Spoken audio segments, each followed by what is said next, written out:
संध्या बेटी, मुझे पहचाना? आप विष्णु प्रसाद जी है ना?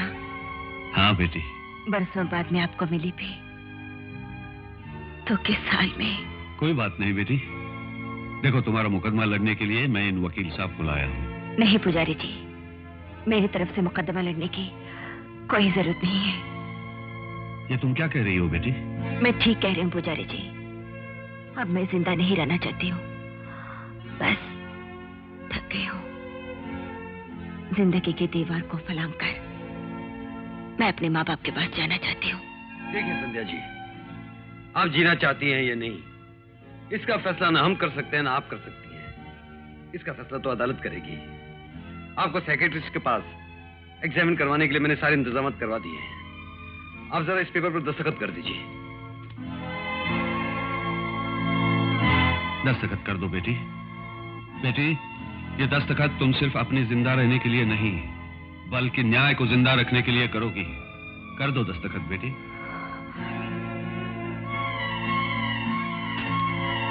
संध्या। संध्या जी,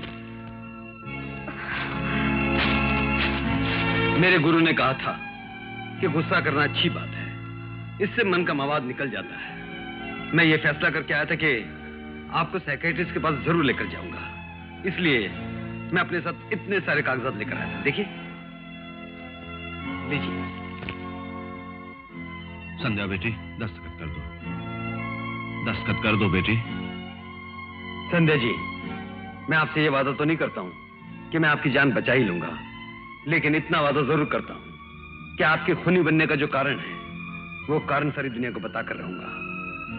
अगर आज आप इस काम में मेरी मदद करें, तो जिंदगी भर मैं आपका एहसानमंद रहूंगा। प्लीज संध्या जी।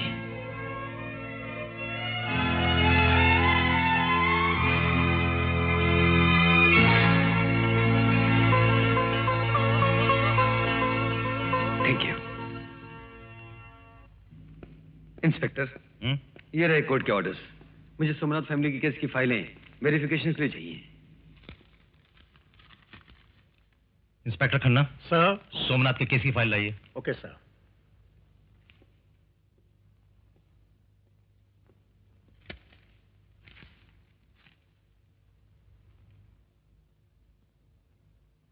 आज से मेरी जिंदगी का एक ही मकसद है कि संध्या को बचाना, और कुछ नहीं। कितने महान आदर्श हैं तुम्हारे, और कितने नेक विचार हैं तुम्हारे दिल में, तो भगवान भी तुम्हें निराश नहीं करेगा बेटा।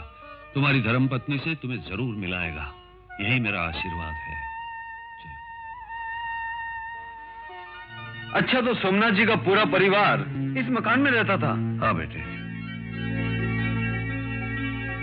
पुजारी जी, ये किसने लिखा है? वो संध्या ने। 15 साल पहले इस घर में एक भयानक आग लगी थी, और उसमें सोमनाथ का पूरा परिवार जलकर मर गया था। सिर्फ एक छोटी सी बच्ची बची थी, संध्या। और चूंकि सोमनाथ मेरा दोस्त था, मैंने संध्या को अपने पास रख लिया। लेकिन इस दुर्घटना के एक हफ्ते बाद अमृतलाल ने अपने ड्राइवर श्यामू को मेरे पास भेजा। नमस्ते पंडित जी। अरे आओ भाई श्यामू, कैसे आना हुआ? मुझे अमृतलाल जी ने भेजा है। क्यों? सोमनाथ की वो अनाथ बच्ची है ना संध्या, हाँ, उसे हमारे साथ गोद लेना चाहते हैं। इतनी मासूम बच्ची को दुखी देखकर हमारे साथ चिंता में घुले जा रहे हैं। मैं उस बच्ची को लेने आया हूँ। वाह वाह वाह। वास्तव में अमृतलाल जी तो इस धरती पर दीन दुखियों के लिए भगवान का अवतार बनकर आए हैं।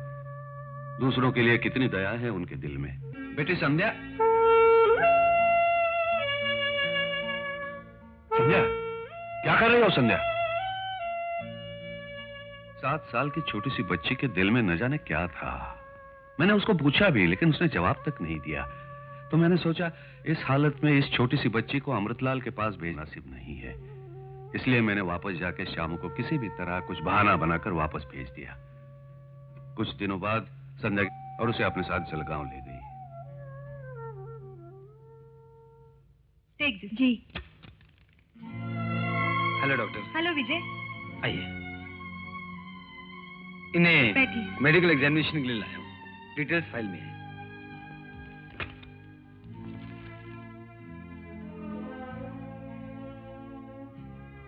संध्या, एक बात बताओ, तुम्हारी शादी को कितने साल हुए?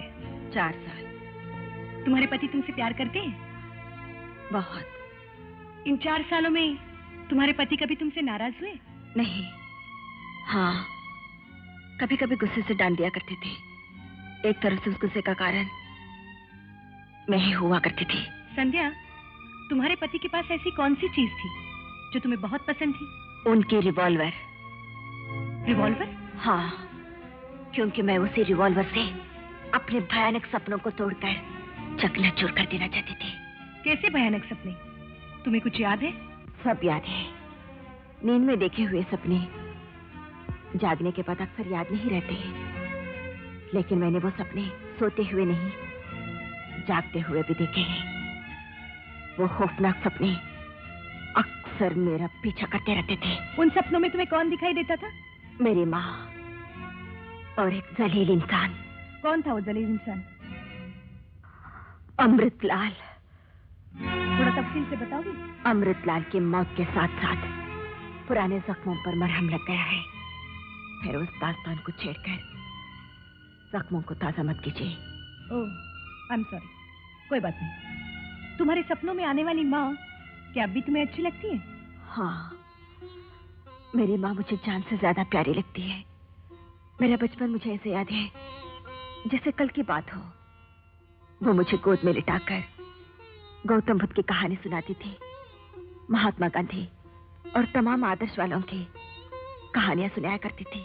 लेकिन गांधी जी ने तो हमेशा अहिंसा का सबक सिखाया था। फिर अमृतलाल का कत्ल करके तुम्हें ऐसा नहीं लगा जैसे तुम्हारे हाथों बहुत बड़ा पाप हो गया? बिल्कुल नहीं।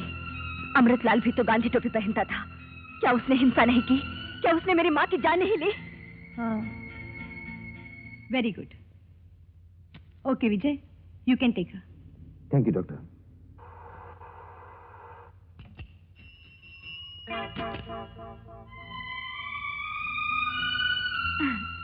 डैडी, अपने दामाद की सवारी देख रहे हैं? दूध सर। कल तक होंडा और टोयोटा में सैर करने वाला आज एक मामूली साइकिल पर सवारी कर रहा है।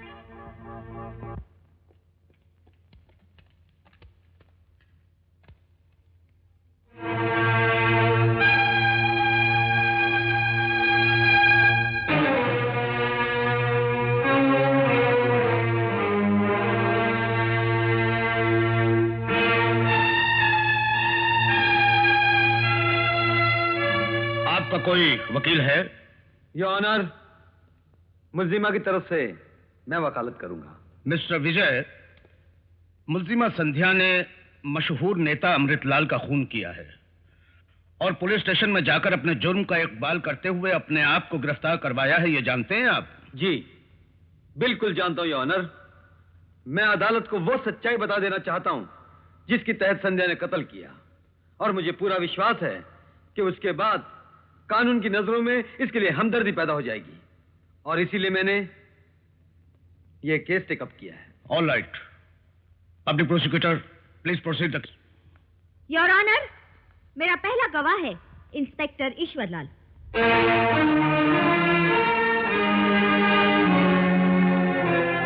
इंस्पेक्टर ईश्वरलाल जी, क्या ये सच है कि मुल्जिमा संध्या ने आपके पास जो बयान लिखवाया उसमें अपने जुर्म का इकबाल किया है?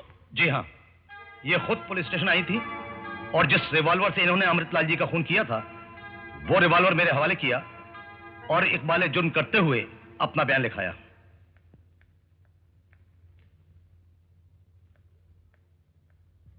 यही वो रिवॉल्वर है? जी हाँ, ये वही रिवॉल्वर है। इस रिवॉल्वर को फिंगरप्रिंट एक्सपर्ट के पास भेजा था? जी हाँ, भेजा था। इस पर किसके फिंगरप्रिंट्स पाए गए? संध्या के। Thank you.